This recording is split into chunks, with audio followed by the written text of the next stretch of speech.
Pawn moves to e5. Knight moves to f3. Knight moves to c6. Bishop moves to c4. Bishop moves to c5. White sacrifices a pawn to initiate a flank attack and open lines for development. The bishop captures the pawn. Pawn moves to c3. Bishop moves to a5. Pawn moves to d4. The pawn captures the pawn. White castles kingside, sacrificing a pawn to enhance activity and create dynamic play. Pawn moves to d3. Queen moves to b3. Queen moves to f6. Pawn moves to e5. Queen moves to g6. Rook moves to e1. Knight moves to e7. Bishop moves to a3. Pawn moves to b5. White sacrifices material to maintain pressure and control over the position. Rook moves to b8.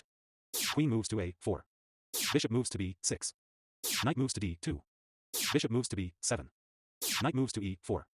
Queen moves to f5. White sacrifices the bishop to expose the black king and set up a decisive attack. Queen moves to h5. Check. The pawn captures the knight. White sacrifices a pawn to unleash a strong kingside attack. Rook moves to g8. Rook moves to d1.